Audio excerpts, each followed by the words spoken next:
मध्य प्रदेश विधानसभा चुनाव और छत्तीसगढ़ विधानसभा चुनाव के दूसरे चरण के लिए नामांकन जारी। दोनों राज्यों में नामांकन भरने की अंतिम तारीख 30 अक्टूबर। 2 नवंबर तक वापस लिए जा सकते हैं नाम।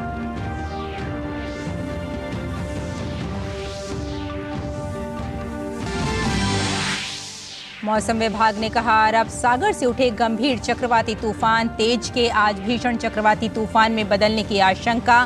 तेज के 24 अक्टूबर की शाम तक यमन के अलगैदा और ओमान के सलाला के बीच से गुजरने की संभावना।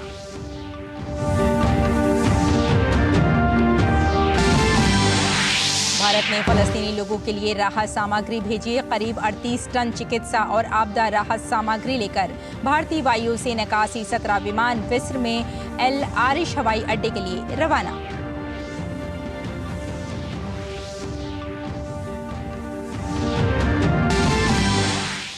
संयुक्त राष्ट्र महासचिव एंटोनियो गुटेरेस ने इजराइल हमास संघर्ष के समाधान के लिए द्विराष्ट्र सिद्धांत पर दिया जोर। कहा, इजराइल की सुरक्षा आवश्यकताओं के साथ ही फलस्तीन की जन आकांक्षाओं को भी होना चाहिए साकार।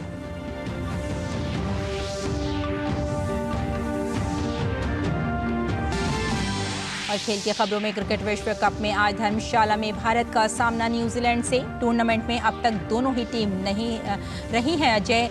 वहीं कल खेले गए मुकाबलों में श्रीलंका ने नीदरलैंड को हराया, जबकि दक्षिण अफ्रीका ने गत विजेता इंग्लैंड को 229 रन से दी शिकस्त।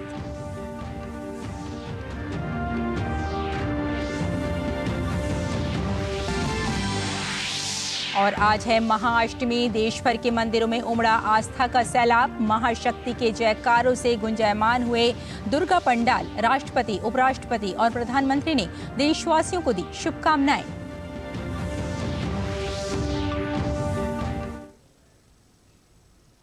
नमस्कार, बुलेटिन में आपका स्वागत है। मैं हूं रेशमा आपके साथ। आइए विस्तार से अब खबरों पर नजर डालते हैं। भारत ने फलस्तीनी लोगों के लिए राहत सामग्री भेजी है। करीब 38 टन चिकित्सा और आपदा राहत सामग्री लेकर भारतीय वायुसेना का एक विमान मिस्र में एल आरिश हवाई अड्डे के लिए रवाना हुआ। विदेश मंत्रालय ने बताया कि फलस्तीन के लोगों के लिए लगभग 6.5 टन चिकित्सा सहायता और 32 टन आपदा राहत सामग्री लेकर IAF-17 की उड़ान मिस्र में एल आरिश हवाई अड्डे के लिए रवाना हुई। सामग्री में आवश्यक जीवन रक्षक दवाएं, सर्जिकल सामान, तंबू, स्लीपिंग बैग, तिरपाल और जल शुद्धिकरण टैबलेट सहित अन्य आवश्यक वस्तुएं शामिल हैं।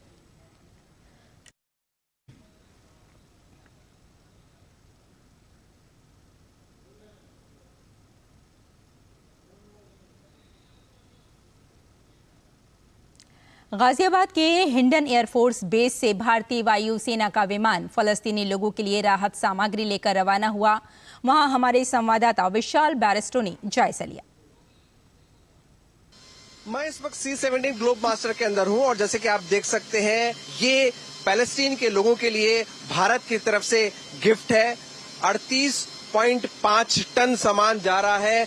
इसमें दवाइयां हैं, टेंट्स हैं, ग्लव्स है, लाइफ सेविंग ड्रग्स है और तमाम वो चीजें हैं जो जरूरत की हैं। ये फ्लाइट अल अरीश मिस्र तक जाएगी, जो 20 मील है गाजा से, और उसके बाद हैंडओवर की जाएगी इजिप्शियन अथॉरिटीज को और वो इसको लेके जाएंगे पैलेस्टीन के अंदर।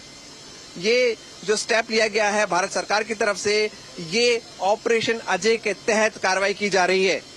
कैमरामैन सुमित धीमान के साथ मैं विशाल बैरिस्टो, DD न्यूज।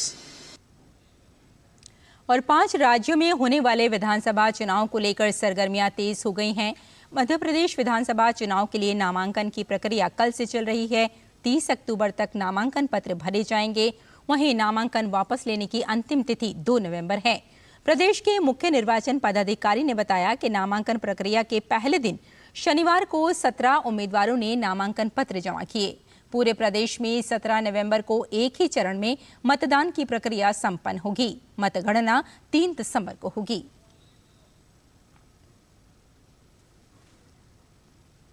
वहीं छत्तीसगढ़ विधानसभा चुनाव के दूसरे चरण के लिए भी नामांकन की प्रक्रिया कल से चल रही है। उम्मीदवार 2 नवंबर तक नामांकन वापस ले सकते हैं।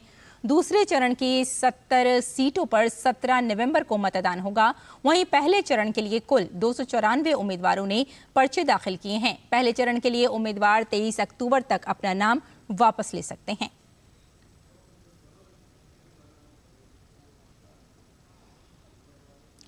मध्य प्रदेश चुनाव के लिए भाजपा ने 92 उम्मीदवारों की 5वीं सूची जारी कर दी है। इस बार बीजेपी ने पूर्व मंत्री माया सिंह और वर्तमान मंत्री उषा ठाकुर को टिकट दिया है। वहीं इंदौर 3 विधानसभा सीट से कैलाश विजयवर्गीय के विधायक बेटे आकाश विजयवर्गीय को टिकट नहीं मिला है। बीजेपी ने 5 लिस्ट जारी कर प्रदेश की 230 विधानसभा सीटों में से 228 सीटों के लिए प्रत्याशियों के नाम का ऐलान कर दिया है।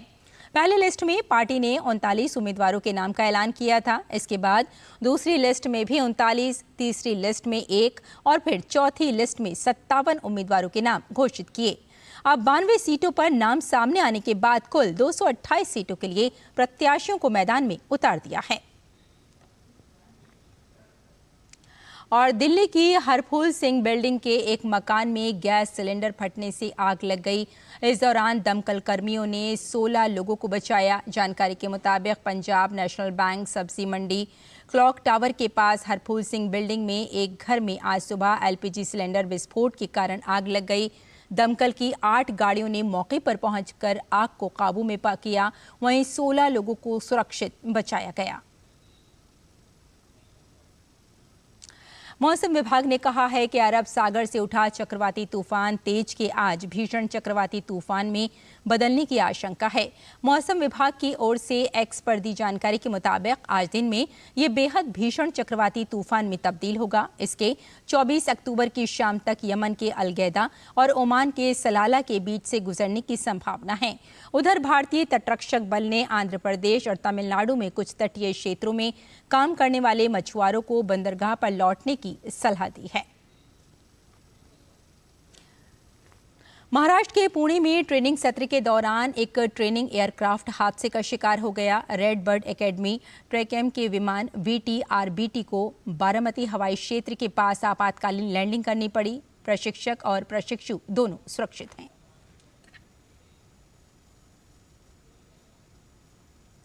आगे बढ़ते हैं। भगवान श्री राम के जीवन का संदेश इन दिनों रामलीलाओं के माध्यम से घर घर तक पहुंच रहा है। जी हां, इन दिनों देश भर में छोटी बड़ी काफी संख्या में रामलीलाएं हो रही हैं।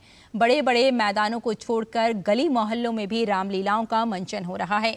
इसमें बाल और युवा कलाकार अलग अलग किरदार निभाते नजर आ रहे हैं।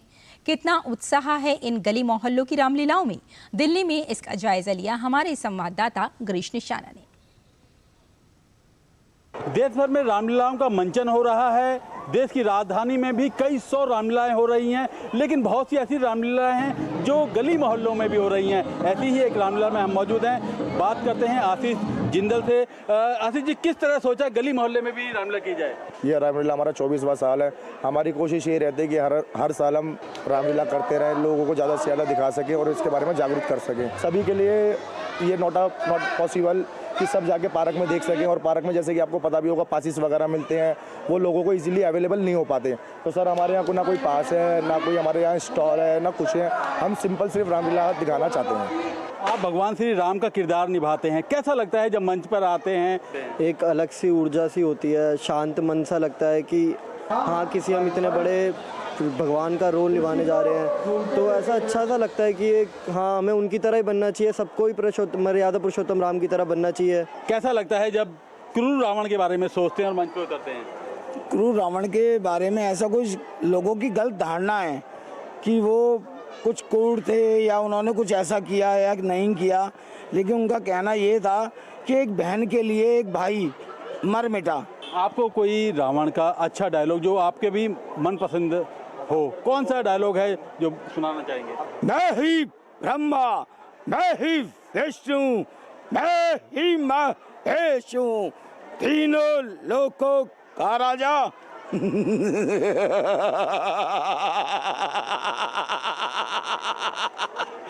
मैं ही लंकेश हूँ। आप लक्ष्मण का किरदार निभा रहे हैं। निजी जीवन में कितना आप भाई का कहना मानते हैं? निजी जीवन में क्रोध नहीं है, तो बहुत सी चीज़ें उतारनी पड़ती है, बहुत सी चीज़ें छोड़नी पड़ती है एक रोल के लिए। यहाँ आप देख सकते हैं ये गली मोहल्ले की वो रामलीला है जिसके अंदर किरदार बखूबी अपना किरदार निभाते नजर आते हैं। मुंह से डायलॉग बोलते हैं, पीछे से कोई बोली नहीं चलती, ये इनको खुद ही तैयारी करनी पड़ती है। और कई सालों से लगातार इस तरह की रामलीला का आयोजन करते आ रहे हैं और लोग इनको देखकर काफ़ी उत्साहित भी होते हैं। कैमरामैन जगमोहन प्रधान के साथ गिरीश निशाना, डीडी न्यूज, दिल्ली। नवरात्रि के अवसर पर काशी विश्वनाथ धाम में श्री राम की शक्ति पूजा का आयोजन किया गया, जिसमें काशी का संगीत, साहित्य और नृत्य की प्रस्तुतियां पेश की गई। आइए देखते हैं ये रिपोर्ट।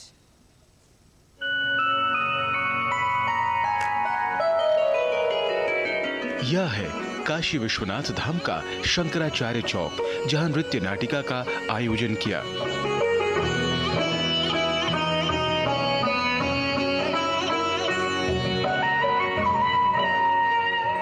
नृत्य नाटिका है राम की शक्ति पूजा।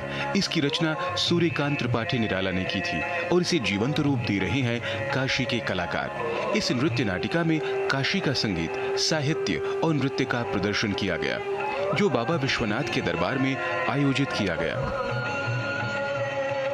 बुजुर्ग जामवंत कविता के भीतर एक स्थल पर राम को इस बात के लिए तैयार करते हैं कि तुम शक्ति की मौलिक कल्पना करो, और राम 9 दिन की पूजा का संकल्प लेते हैं। वो नवरात्र का अनुष्ठान जिसे हम आप कहते हैं, इस कथा को शक्ति के सत्य के साथ खड़े हो जाने की इस दास्तान को हमने बनारस घराने के गाने बजाने के साथ और 3 नृत्य रूपों, जिसमें मुख्य रूप से छऊ और कथक के साथ मिला के पेश किया है। काशी विश्वनाथ ट्रस्ट समय समय पर इस तरह के आयोजन करता रहता है। इसी कड़ी में नवरात्रि में राम की शक्ति पूजा का आयोजन किया गया। यह नवरात्रि भगवान राम और शक्ति दोनों की प्रतीक है। साथ ही महादेव और राम एक दूसरे के उपासक भी हैं। काशी विश्वनाथ के आराध्य देव श्री रामचंद्र जी हैं, और श्री रामचंद्र जी ने नवरात्र में देवी की पूजा की थी। उसी का सजीव मंचन करने के लिए नृत्य नाटिका यहाँ पे दर्शकों के लिए प्रस्तुत करवाई गई थी। वाराणसी के ही इसमें कलाकार हैं और वाराणसी के लोगों के द्वारा ही ये तैयार की गई है। इस नृत्य नाटिका को देखकर हर कोई मंत्रमुग्ध हो गया। काशी विश्वनाथ धाम में काशी का नृत्य, काशी का साहित्य जुड़कर जो मंचन किया, जो प्रस्तुति दी, वह देखने योग्य थी।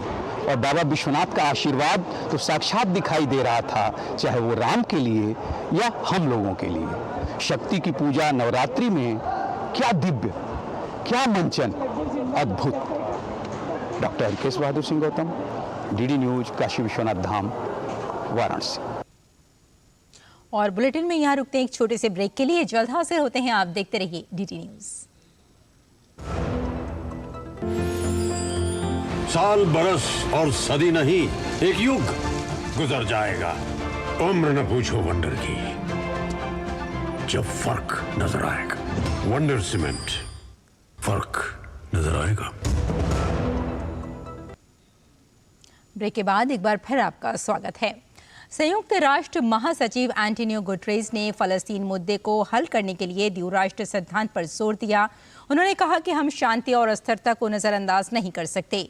यूएन महासचिव ने कहा कि इजराइल को अपनी सुरक्षा के लिए आवश्यक जरूरतों को पूरा होते देखना चाहिए, वहीं फलस्तीनी को भी अपनी आकांक्षाओं को साकार होते देखना चाहिए। इजराइल और हमास संघर्ष से निपटने के तरीकों पर चर्चा करने के लिए मिस्र की राजधानी काहिरा में अंतर्राष्ट्रीय नेताओं का शिखर सम्मेलन आयोजित किया गया। ये सम्मेलन इजराइल के जमीनी आक्रमण रोकने की दिशा में बिना किसी आम सहमति के समाप्त हो गया। सम्मेलन के बाद कोई संयुक्त बयान जारी नहीं किया गया। मिस्र सरकार ने टकराव को रोकने और इसे स्थायी रूप से समाप्त नहीं करने के लिए अंतर्राष्ट्रीय समुदाय की आलोचना की। वहीं ब्राजील के विदेश मंत्री ने इजराइल फलस्तीनी संघर्ष पर तत्काल कार्रवाई का आह्वान किया। और आईसीसी वनडे वर्ल्ड कप के 21वें मैच में भारत का सामना न्यूजीलैंड से होगा। ये हाई वोल्टेज मुकाबला आज धर्मशाला में खेला जाएगा। टीम इंडिया अपने सभी 4 मैचों में जीत के साथ अंक तालिका में दूसरे स्थान पर है, जबकि 4 मैचों में जीत के साथ न्यूजीलैंड बेहतर नेट रन रेट के आधार पर टॉप पर है। वनडे विश्व कप में रोहित शर्मा की कप्तानी में भारतीय टीम का शानदार प्रदर्शन जारी है और टीम इंडिया अपने पहले 4 लीग मैच जीत चुकी है। भारत को 5वां मैच न्यूजीलैंड के खिलाफ खेलना है, जो अब तक टीम इंडिया की तरह से अजेय रही है। कीवी टीम ने भी अपने पहले सभी मैच जीते हैं और उनकी भी कोशिश होगी कि भारत की तरह से वो भी अपनी जीत के लय को बनाए रखें। धर्मशाला में होने वाला ये मैच बेहद रोमांचक होगा, लेकिन टीम इंडिया के लिए हार्दिक पांड्या का चोटिल होना चिंता का सबब बना हुआ है। आईसीसी टूर्नामेंट्स में न्यूजीलैंड का पलड़ा भारी नजर आ रहा है। आंकड़ों पर गौर करें तो भारत को 20 साल से आईसीसी टूर्नामेंट्स में न्यूजीलैंड के खिलाफ जीत का इंतजार है। भारत ने कीवी टीम के खिलाफ वर्ल्ड कप में आखिरी मैच 2003 में जीता था। 2003 वर्ल्ड कप के बाद दोनों देशों के बीच 2 मुकाबले खेले गए हैं, जिसमें एक मैच बारिश की वजह से धुल गया था और एक मैच में भारत को कीवी टीम ने 18 रन से हराया था। और ये मैच 2019 वनडे वर्ल्ड कप का सेमीफाइनल मैच था। वनडे वर्ल्ड कप इतिहास की बात करें तो भारत और न्यूजीलैंड के बीच अब तक 9 मैच खेले गए हैं। इनमें से न्यूजीलैंड को 5 जीत मिली है, जबकि टीम इंडिया ने 3 सफलता हासिल की है। एक मैच बेनतीजा रहा। भारत ने न्यूजीलैंड को 1987 में खेले गए वर्ल्ड कप में 16 रन से हराया था। उसके बाद इसी वर्ल्ड कप में भारत ने कीवी टीम को फिर से 9 विकेट से हराया था और इसके बाद भारत को इस टीम के खिलाफ 2003 में जीत मिली थी। वहीं अगर दोनों टीमों के बीच खेले गए कुल एक दिवसीय मुकाबले की बात करें तो अब तक दोनों टीमों के बीच कुल 116 वनडे खेले जा चुके हैं। भारत ने 58 मैच अपने नाम किए हैं, जबकि न्यूजीलैंड ने 50 मैच जीतने में सफलता पाई है। इनके अलावा 7 मैचों के कोई परिणाम नहीं निकल सके हैं और एक मुकाबला टाई रहा है। भारत और न्यूजीलैंड के बीच धर्मशाला में मुकाबला 3 कारणों के लिए सुपरहिट मुकाबला है। पहला, भारत न्यूजीलैंड के खिलाफ आईसीसी टूर्नामेंट में 2003 के बाद एक भी मुकाबला जीतने में कामयाब नहीं रहा। ऐसे में न्यूजीलैंड का 5-0 से भारत पर एक तरह से विजयी अभियान जारी है। क्या भारत इसको तोड़ पाएगा? दूसरा, 2019 विश्व कप के सेमीफाइनल में 18 रन से मिली हार का बदला। और तीसरा, ये दोनों ही टीमें अब तक इस विश्व कप में 4-4 मुकाबले जीत चुके हैं, यानी ये मुकाबला धर्मशाला में जो टीम जीतेगी एक कदम सेमीफाइनल में उसका पड़ाव आगे बढ़ेगा। कैमरामैन सेंथिल कुमार के साथ अनिल थॉमस, डीडी न्यूज, धर्मशाला। और चीन के हांगजू में आज से पैरा एशियन गेम्स का आगाज हो रहा है। टोक्यो पैरालंपिक स्वर्ण पदक विजेता अवनी लेखरा और सुमित अतिल एशियाई पैरा खेलों में भारत के अब तक के सबसे बड़े दल का नेतृत्व करेंगे। हांगजू पैरा एशियाई खेलों में रिकॉर्ड 313 भारतीय एथलीटों में शामिल होंगे। भारत 22 खेलों में से 17 में भाग ले रहा है। देश पहली बार rowing, canoeing, lawn ball, taekwondo और ब्लाइंड फुटबॉल में चुनौती पेश करेगा। पैरा खेलों में 43 देशों के लगभग 4000 एथलीट 566 स्वर्ण पदक स्पर्धाओं में 22 खेलों में प्रतिस्पर्धा करेंगे। खेलों का समापन 28 अक्टूबर को होगा। गुजरात के कच्छ जिले के धोरडो गांव को विश्व पर्यटन संगठन UNWTO द्वारा 54 उत्कृष्ट पर्यटन गांवों में शामिल किया गया है। गांव को बेस्ट टूरिज्म विलेज का अवार्ड मिला है। प्रधानमंत्री नरेंद्र मोदी की दूरदर्शिता ने एक बंजर गांव की तस्वीर बदली है। आइए देखते हैं ये खास रिपोर्ट।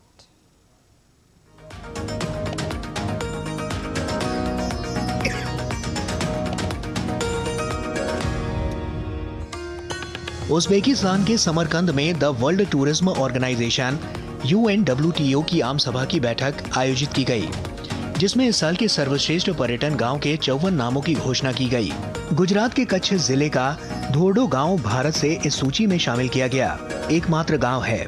गौरतलब है कि इस सूची में 54 नाम जुड़ने से अब दुनिया के सर्वश्रेष्ठ पर्यटन गांवों में गांवों की कुल संख्या 190 हो गई है। कच्छ का रेगिस्तान गुजरात की एक विशिष्ट विशेषता है। गुजरात सरकार द्वारा हर साल सफेद रेगिस्तान में आयोजित रणोत्सव के माध्यम से देश विदेश से कई पर्यटक धोरडो आते हैं। कच्छ के लोगों को इस सम्मान से गर्व की अनुभूति हो रही है। मुख्यमंत्री भूपेंद्र पटेल ने भी इस उपलब्धि पर खुशी जताई है। 2007 में पहली बार गुजरात के तत्कालीन मुख्यमंत्री नरेंद्र मोदी ने ही दुनिया को धोरडो के पास स्थित सफेद रण से परिचित करवाया। तब जाकर लोगों को पता चला कि गुजरात के ग्रेटर रण में कोई इतनी सुंदर जगह भी है जो पूनम की रात में हीरे मोतियों की तरह जगमगा उठती है। इसके बाद ही कच्छ एक पर्यटन स्थल बन गया। रण उत्सव के जरिए 3 महीने में पूरे साल की आमदनी कमाने के कारण स्थानीय लोगों की जिंदगी काफी बदल चुकी है। हम ये कभी कल्पना भी नहीं कर सकते थे कि इतना डेवलपमेंट होगा, इतना हमारे रणोत्सव की वजह से हमारे गांव को बेनिफिट मिलेगा कि ये जो धोरडो है ये इंटरनेशनल लेवल पे इतनी प्रख्याति उसको मिलेगी और उसका नाम होगा। ये हकीकत में तो बहुत बड़ा काम हुआ है। हम आभारी है नरेंद्र मोदी साहब का। बहुत खुशी भी और बड़ी गर्व की बात है। इससे बहुत ज़्यादा फायदा होगा। जो विकास हुआ है उसमें और भी ज़्यादा विकास होगा, टूरिस्ट ज़्यादा आएंगे। गौरतलब है कि प्रधानमंत्री नरेंद्र भाई मोदी की दूरदर्शिता से ही सालों पहले कच्छ के धोरडो में रणोत्सव की शुरुआत हुई है, जिससे धोरडो सहित पूरे कच्छ को वैश्विक पर्यटन मानचित्र पर प्रमुख स्थान मिला है। वसुधैव कुटुंबकम के मंत्र को साकार करने के लिए दुनिया भर से पर्यटक यहां आते हैं। कच्छ नहीं देखा तो कुछ नहीं देखा की पंक्ति को चरितार्थ करने वाला और दुनिया भर के पर्यटकों को अपनी ओर आकर्षित करने वाला सफेद रेगिस्तान हमेशा काफी चर्चा में रहता है। हर साल यहाँ अलग अलग थीम पर रणोत्सव का आयोजन किया जाता है। इस साल रण उत्सव 10 नवंबर से शुरू होगा और फरवरी 2024 तक चलेगा। ये उत्सव धोरडो गांव में होता है। रण उत्सव में कला, संस्कृति, संगीत का अनोखा संगम देखने को मिलता है। सफेद नमक के रेगिस्तान में मनाए जाने वाले इस उत्सव में देश ही नहीं दुनिया भर से लोग हिस्सा लेने आते हैं। आदरणीय वडाप्रधान नरेंद्रभाई मोदी साहेब ત્યારે ગુજરાતના મુખ્યમંત્રી શ્રી હતા ત્યારે એના દીર્ઘદ્રષ્ટિને કારણે જે રણ ઉત્સવનું આયોજન થયું એનાથી આ સફેદ રણ ધોરડો અને એ વિસ્તારની જે વિવિધતા છે એના કારણે આપણું ભારતમાં પહેલું એક ગામ છે ધોરડો કે જે ને આપણે શ્રેષ્ઠ પ્રવાસન ગામ તરીકે સન્માનિત કરવામાં આવ્યું છે। जो एक हमारे देश के प्रधानमंत्री मोदी जी का एक सपना था, बहुत सालों से संजोया था, वो कहीं ना कहीं बोल सकते हैं कि आज सपना कहीं ना कहीं पूरा हुआ है और ये हम सब लोगों के गौरव का क्षण है। धोरडो गांव के UNWTO द्वारा विश्व के सबसे श्रेष्ठ टूरिज्म विलेज 2023 की सूची में शामिल किए जाने और अवार्ड के बाद से गांव में खुशी का माहौल है। रण उत्सव के बाद यहाँ के गांव की तस्वीर बदल चुकी है। जिस गांव को छोड़कर कभी कुछ स्थानीय पलायन करने के लिए मजबूर हुए थे, वहां आज वो वापस आकर पर्यटन के जरिए लाखों रुपए कमा रहे हैं। कच्छ के इस गांव ने पूरे विश्व को संदेश दिया है कि कैसे पर्यटन एक क्षेत्र की तस्वीर बदल सकता है। Bureau report, DD news. और अब बात नवरात्रि की। शारदीय नवरात्रि का आज 8वां दिन है। आज मां दुर्गा के 8वें स्वरूप महागौरी की पूजा अर्चना की जा रही है। नवरात्रि की अष्टमी तिथि को महाअष्टमी और दुर्गा अष्टमी भी कहते हैं। इस दिन कन्या पूजन भी किया जाता है। मंदिरों में सुबह से ही भक्तों का तांता लगा हुआ है। दिल्ली के झंडेवालान मंदिर में मां महागौरी की पूजा अर्चना की गई। वहीं महाअष्टमी के दिन कालकाजी मंदिर में सुबह की आरती की गई।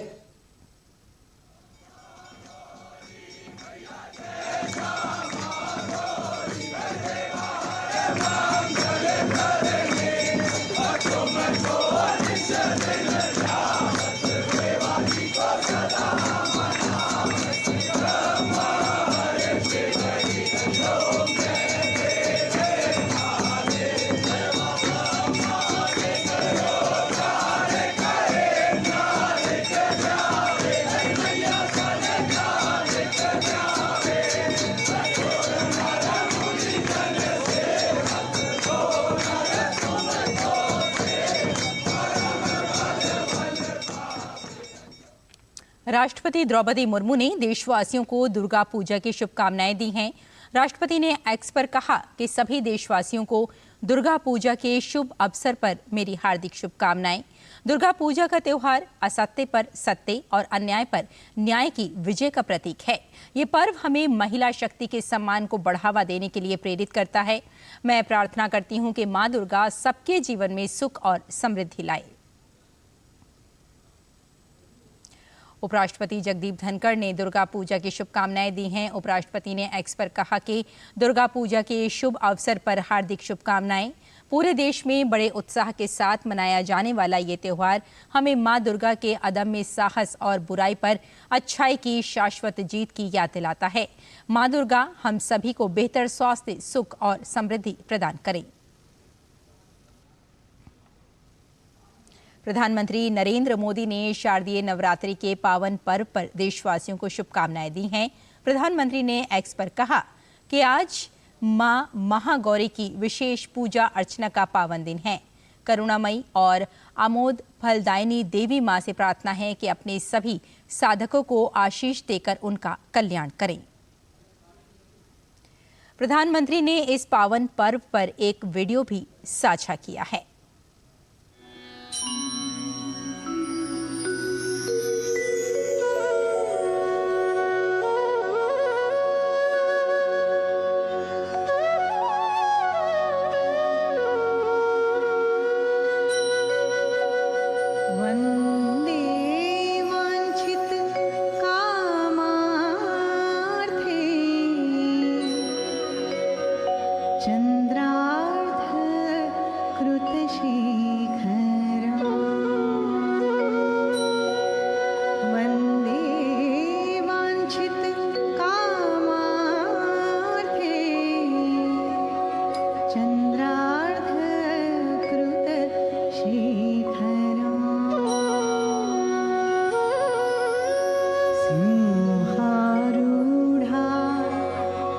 अष्टभुजा सिंहारूढ़ा अष्टभुजा महागौरी यशस्विनी।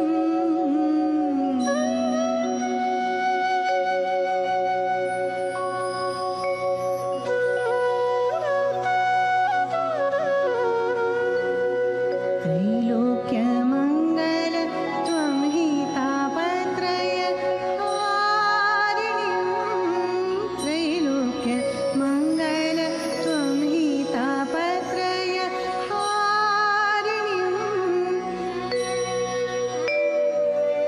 वददं चैतन्यमयि महागौरी प्रणमाम्यहम्।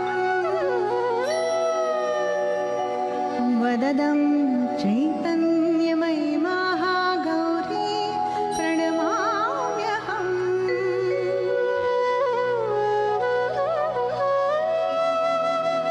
श्वेते वृषे समारूढा श्वेताम्बरधरा शुचिः महागौरी शुभं दद्यान् महादेव प्रमोददात्।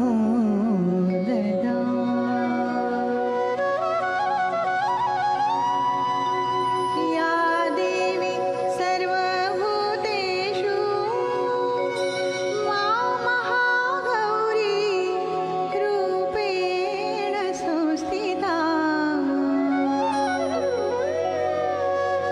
नमस्तस्यै नमस्तस्यै नमस्तस्यै नमो नमः। नमस्तस्यै नमस्तस्यै नमस्तस्यै नमो नमः।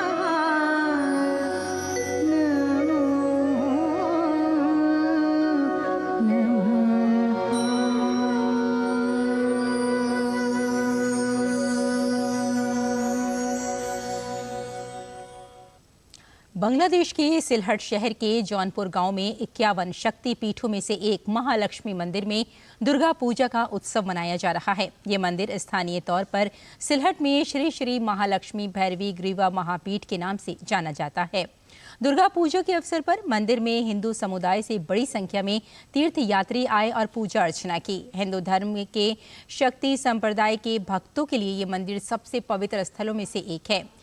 यहाँ देवी की पूजा महालक्ष्मी के रूप में की जाती है और भैरव रूप सबरानंद है। हिंदू पौराणिक कथाओं के अनुसार 51 शक्तिपीठ भारत और पड़ोसी देशों में फैले हुए हैं, जिनमें से 5 बांग्लादेश में हैं। महालक्ष्मी भैरवी ग्रीवा महापीठ भी में मान्यता है कि देवी सती की गर्दन यहाँ गिरी थी। तो इस बुलेटिन में फिलहाल इतना ही। अनुमति दी। नमस्कार।